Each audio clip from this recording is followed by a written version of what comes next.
Pete was laughing. That was the thing that finally made her move. The note was in her left palm, damp from the heat of her hand. She had written it in the bathroom 20 minutes ago on a cocktail napkin, pressed so hard the pen nearly tore through. "He will kill me before the year ends. I have nowhere left to go. Please."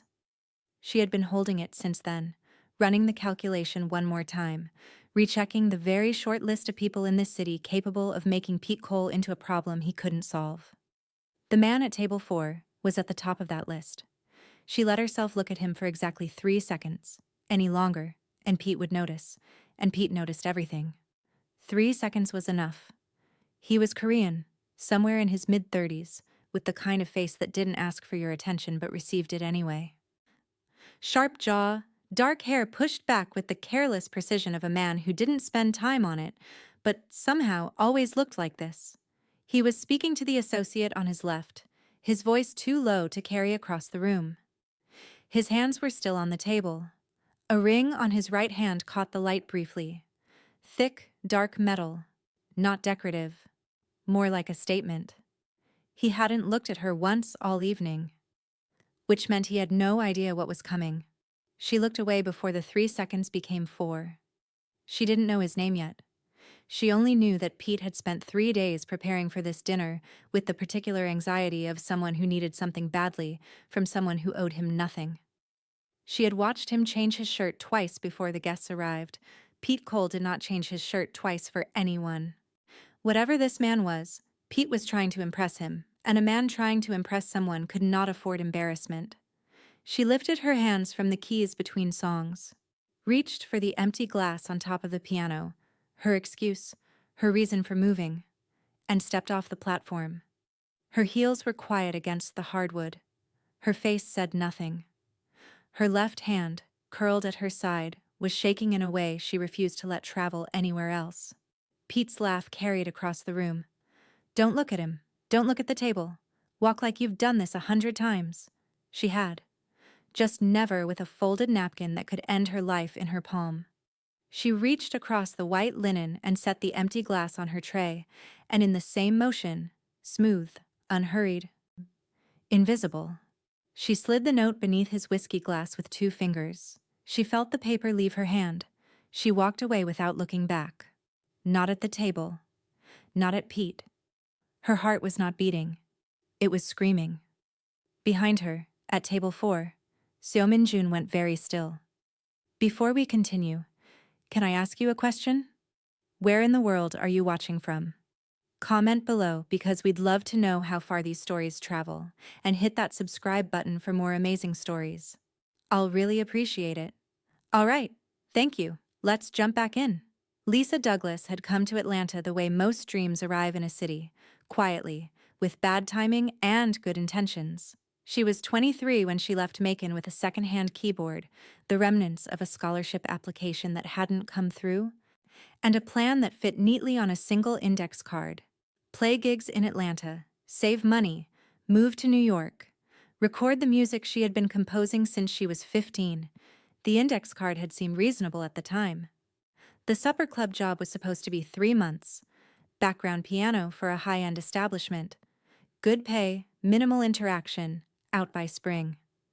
She told herself this with the particular confidence of someone who has never met Pete Cole.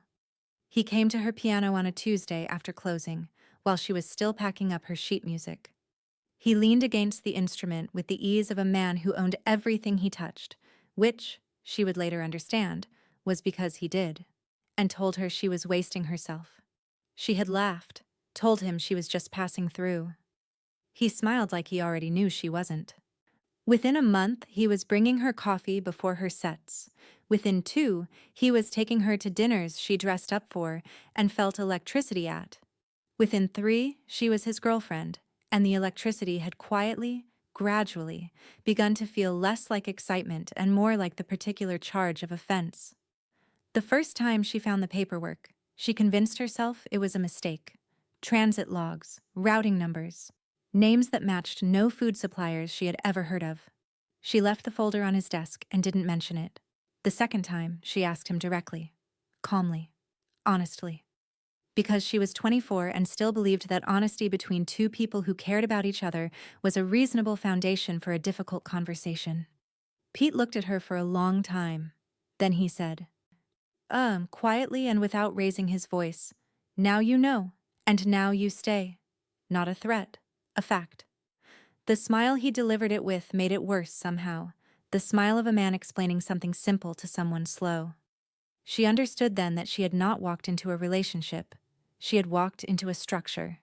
And the door only opened from his side. She tried to leave 8 months later. A bus ticket to New York. A producer contact from a voice note demo she'd recorded on her phone at 2 a.m. And a bag packed while Pete was in a meeting. She had a plan. She had been careful. Pete came home early. He didn't shout. He didn't touch her. He picked up his phone and made 3 calls. To her landlord, to her younger brother Marcus's employer, and to the billing department managing her mother's hospital payment plan. 3 calls. Maybe 4 minutes total. Then he set the phone down on the counter and looked at the bag sitting by the door. Lisa unpacked it herself. She had not tried again. That was a year ago. Now she was 26, and her life had the particular quality of something lived very carefully inside a very small space. She played the same sets every night. She attended the dinners Pete chose. She kept her eyes at the middle distance, not down, because downcast eyes attracted attention, and not up, because direct eye contact invited conversation, and conversation with the wrong person was a thing Pete cataloged and revisited later in private. The bruises were infrequent. That was almost the worst part. A frequent pattern she might have built a narrative around, might have used to convince herself, or someone else. But Pete was deliberate. Surgical. The kind of man who understood that fear was most effective when it was occasional and unpredictable. A reminder, not a routine. He never left marks where fabric wouldn't cover. He was not sloppy, which made him very hard to fight. What he was, at this particular moment, was anxious. Lisa had learned to read Pete's anxiety the way she read chord progressions, by feel, by pattern, by the subtle shift in tempo before the key change. For 3 days he had been meticulous, checking things twice, adjusting details nobody else would notice. He had changed his shirt before the dinner guests arrived, which he never did. She didn't know who was at table 4. She knew that whoever he was, Pete needed to impress him. And a man who needed something was, for the first time in a long time, not entirely in control. She wrote the note during her break.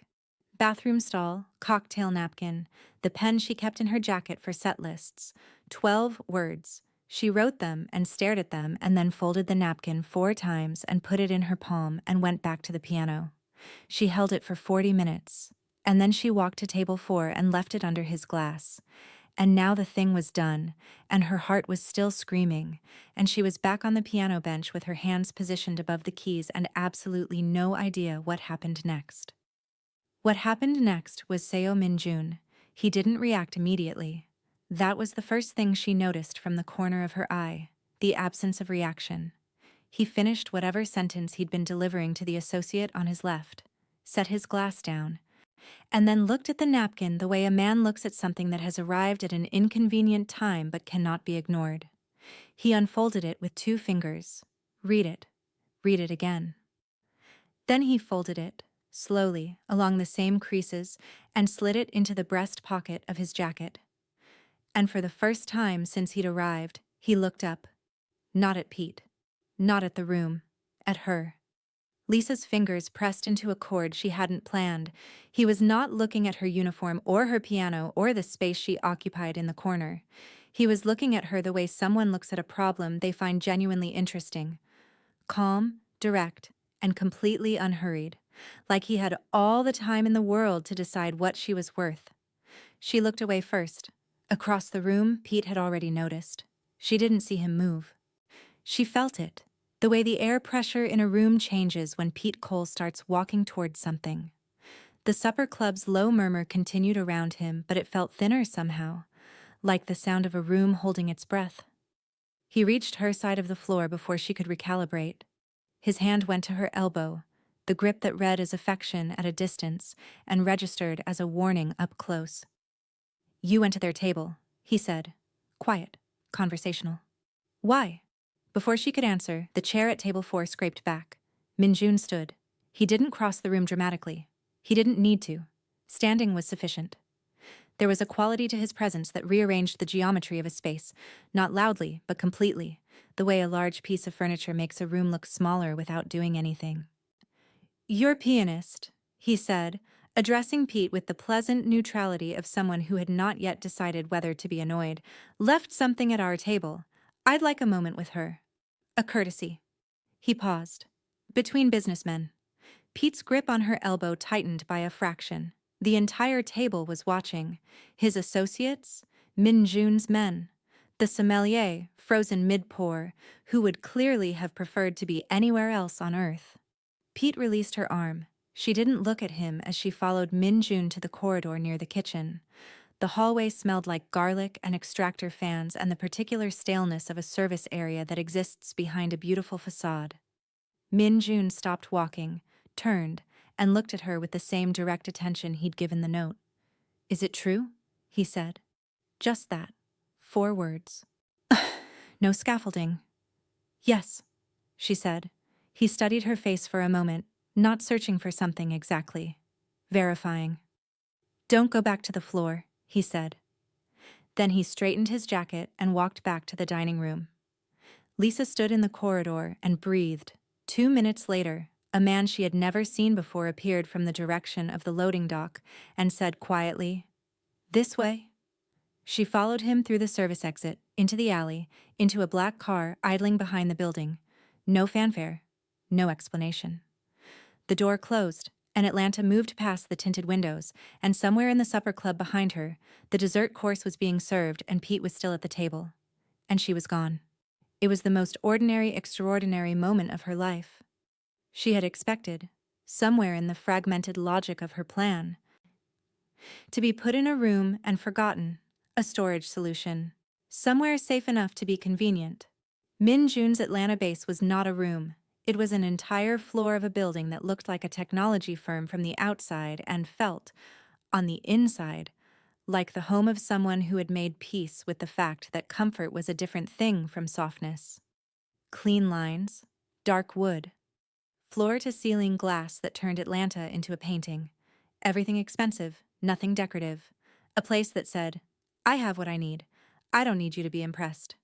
Lisa sat in a chair across from his desk in her supper club dress, her small bag at her feet, and felt like a smudge on a white wall. Minjun sat across from her and did not offer condolences or coffee. He opened a notepad and asked her how long she had worked at the supper club. 1 year, she said. "And before you understood what it was, how long?" 8 months, maybe 9. He wrote something. "The men who came through, do you remember faces?" She frowned slightly. "I'm a musician. I spend my sets watching the room. Yes, I remember faces."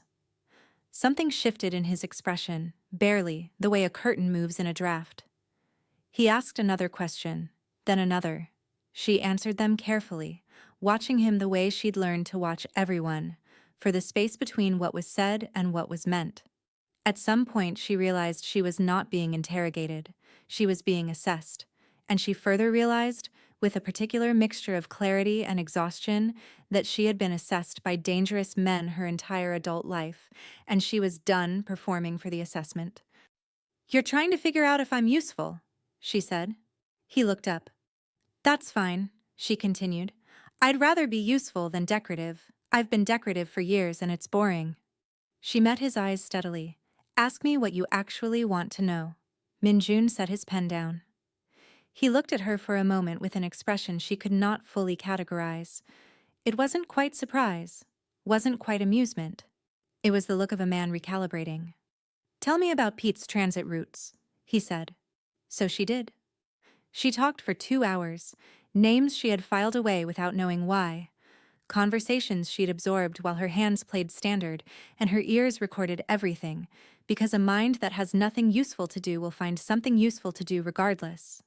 Transaction patterns she'd noticed because she was a musician, structurally trained to hear rhythm, repetition, and deviation. She laid it out in the only way she knew how, cleanly, in sequence, without editorializing. Minjun's second in command, A compact, watchful man named Park came in halfway through and stayed. Neither of them interrupted her. When she finished, Minjun looked at Park. Park looked at Minjun. Something passed between them that required no words. Minjun picked up his phone and told someone on the other end to clear his morning. He looked back at her. And whatever she had been to him when she walked through the door, a liability, a complication, a woman with a desperate note, she was something different now. She wasn't sure what yet. She suspected he wasn't either. She couldn't sleep. The guest room was comfortable in a way that felt clinical, perfectly calibrated and entirely impersonal. She lay in it for 2 hours, listening to the city outside and the hum of security systems inside, and then gave up and went downstairs. The piano was in the lower level of the penthouse, tucked into an alcove near the window. A grand, black lacquered, clearly expensive, equally clearly untouched. The keys still had the faint resistance of an instrument that had never been played in. She stood in front of it for a moment. Then she sat down and played. Not a supper club set, not a standard or a cover or anything written by anyone else. She played the thing she had been composing in her head for 3 years, the melody that had no title and no recording and existed only in the notation she kept in a journal Pete had never thought to look at because he had never thought there was anything in her worth looking for. She played it softly. The penthouse absorbed the sound. She didn't hear Minjun until she finished. He was standing in the doorway at the far end of the room, jacket off, sleeves folded to the elbow, arms crossed. He had clearly been there for some time. He didn't look like someone who had wandered in. He looked like someone who had stayed. "You wrote that," he said. It wasn't a question. She answered it anyway. "Yes." A pause. He looked at the piano, then at her. "Then why were you playing other people's music in that man's club?" The question landed somewhere unprotected. She didn't have an answer that didn't cost her something to say out loud, so she said nothing. He didn't push. He simply stayed in the doorway for another moment, then straightened and left. Lisa sat at the piano for a long time after that, her hands in her lap. Something had cracked open. She wasn't sure in whom. Somewhere else. Pete, to his credit, did not panic. He retaliated the way intelligent, dangerous men retaliate, quietly, structurally, and in places designed to cause maximum inconvenience with minimum visibility. Within 3 days of Lisa's disappearance, Minjun's Atlanta logistics network began experiencing disruptions, canceled warehouse contracts, intercepted shipping confirmations. A city permit mysteriously delayed, a bribe placed with one of Minjun's local liaisons that turned a useful contact into an unreliable one overnight. Minjun's men were frustrated in the particular way that trained people become frustrated when a problem refuses to behave like a problem they've seen before. They were looking for a war and getting paperwork. They kept pulling on threads that led to dead ends. Lisa was watching from the edge of the room when she understood what they were missing. "He's not hitting your strongest points," she said. The room stopped. Minjun turned from the tactical display on the wall. He did not tell her to continue. He simply looked at her with the quality of attention that meant he was already listening. She crossed to the map. "Pete doesn't fight the way you fight. He doesn't want a confrontation. Confrontation is expensive and visible. He wants you to spend money putting out fires that didn't need to burn down anything important. He's hitting your transit bottlenecks." She traced a line across the display. "Not the inventory, the schedule. Your contracts have late penalty clauses. He knows that. He's not trying to destroy your operation. He's trying to make it embarrassing." Silence. "He uses 3 courier services to move his people without police attention," she continued. "I used to see the receipts on his desk. There's a dispatch center he routes everything through, west side, off Fulton. If that center gets complicated, his whole enforcement network stalls in traffic." Park was already on his phone before she finished the sentence. Minjun watched her. Not the map. Her. The counter operation took 36 hours. Clean, precise, and invisible, in the way that only well-resourced people can manage. Pete's logistical network in Atlanta quietly seized up. His couriers stopped moving. His financial pressure on Minjun's contracts evaporated because there was suddenly no mechanism to maintain it. When it was over, Min-jun found her in the kitchen making coffee because she hadn't been able to sit still. He stood in the doorway. He had a habit of doorways, she was noticing, and looked at her with the expression she still didn't have a full translation for. Respect was the dominant note. But underneath it was something quieter, something that wasn't professional, and both of them knew it, and neither of them said anything about it. "Thank you," he said. She handed him the second cup. "You're welcome." They drank coffee in the kitchen in silence, which should have been uncomfortable and wasn't, which was its own kind of problem. The evenings were the most dangerous. During the day there was work. Intelligence, logistics, contingency planning. Structure gave them both somewhere to put their attention that wasn't each other. But evenings, the penthouse settled into quiet, and quiet had a way of making the space between two people feel both smaller and more significant. She found him one night sitting at the desk in the study, not working, just sitting, his hand around a glass of water, looking at something outside the window that wasn't there. It was the first time she had seen him without a task in front of him, and he looked, briefly, like a person, rather than a function. She sat down on the couch across the room without asking. He didn't tell her to leave. She had her notation journal open, working on the melody. He watched her write without commenting. She was aware of him watching and didn't acknowledge it, which was its own kind of conversation. After a while he said, "What does it sound like?" She looked up. "What?" "The piece. When it's finished." "What does it sound like?" She thought about it honestly. "Like something that took too long to come out," she said. He was quiet for a moment. "Play it for me." "It's not done." "Play what's done." She looked at him. He looked back with the particular patience of someone who was not going to repeat himself. She went downstairs and played. He followed and stood and listened.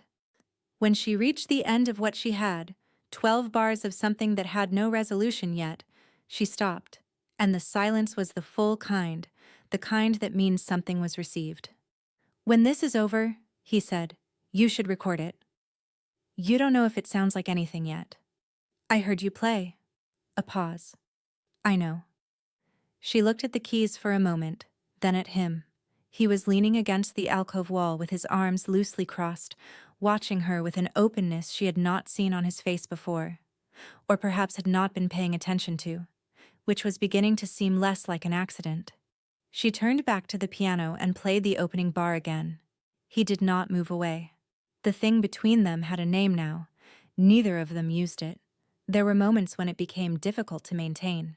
3 weeks in, after a strategy session that ran until past midnight, they ended up in the kitchen again. The room that had become, without either of them deciding it, a kind of neutral ground. She was leaning against the counter. He was sitting on the edge of the table across from her, which was as informal as she had ever seen him, and they were talking about something unrelated to Pete, or logistics, or anything with stakes, which was new. She had made a dry observation about something. She couldn't afterward remember exactly what. Some irony about the penthouse's complete lack of anything that suggested a human being had opinions about color. And he had almost smiled. Not quite, but almost. And it was different from every other almost smile she had seen from him because this one was aimed at her specifically, like something private. She felt it in her sternum.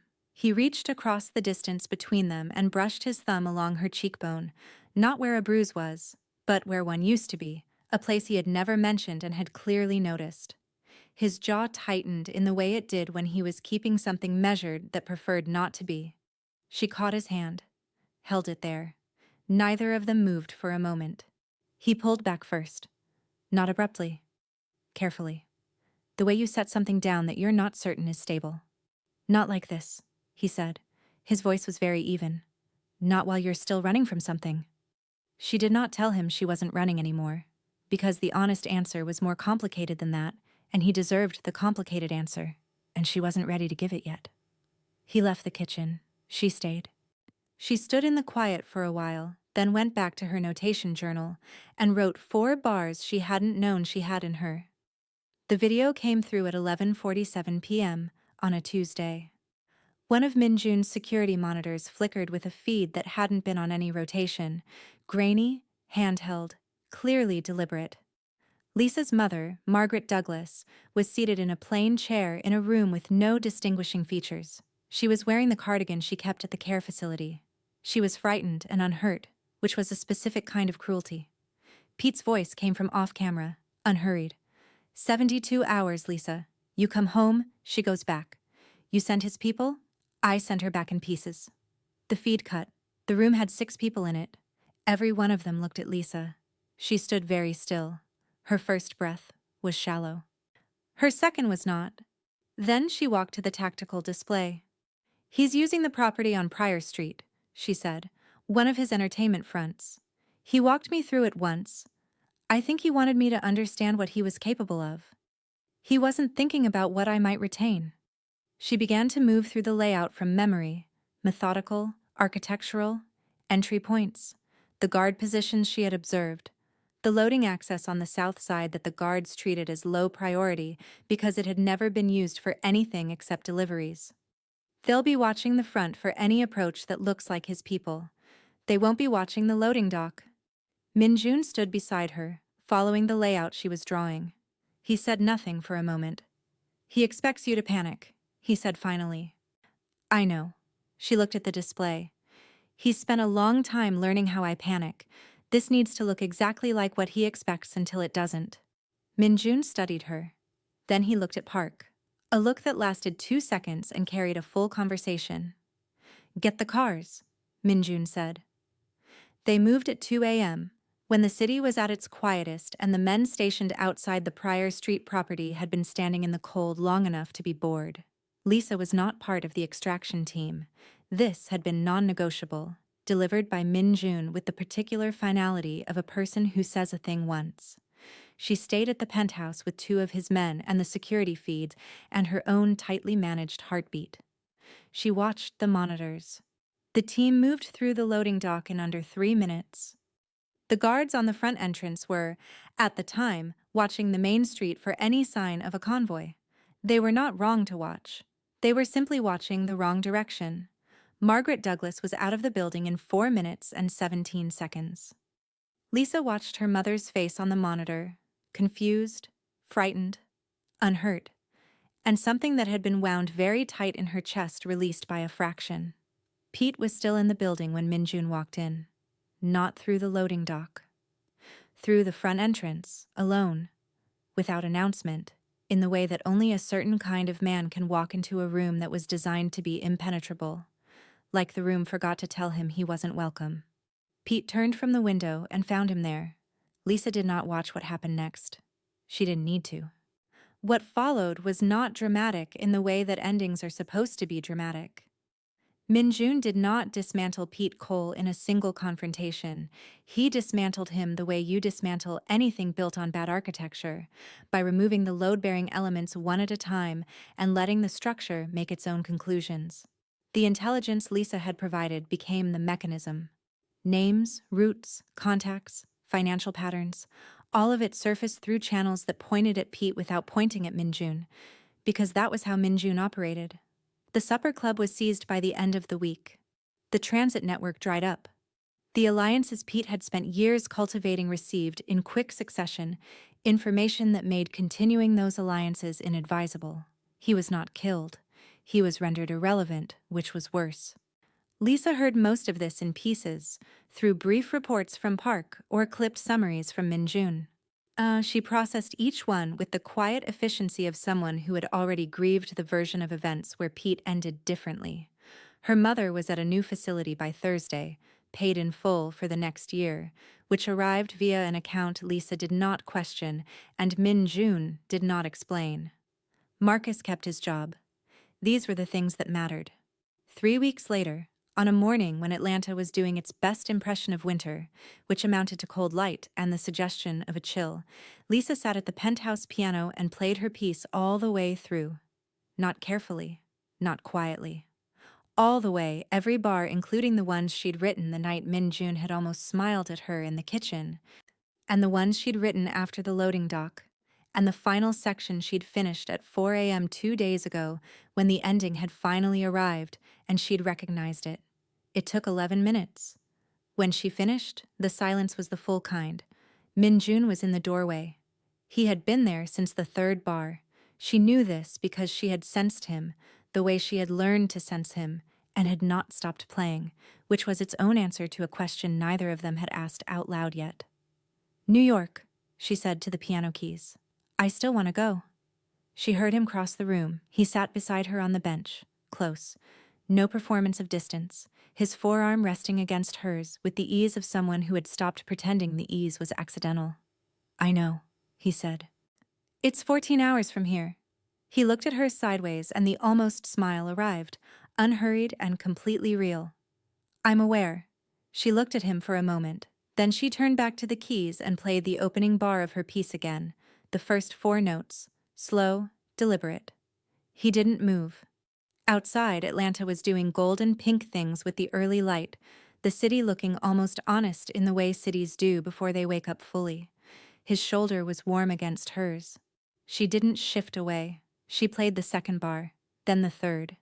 She played it all the way through again, and this time she played it like someone who was not going anywhere she didn't choose, in a room she didn't have to disappear in, beside a man who had heard her from across a crowded room before she had said a single word. For 4 years, Lisa Douglas had been background music. She had no intention of playing anyone else's song ever again. Thank you for watching till the end.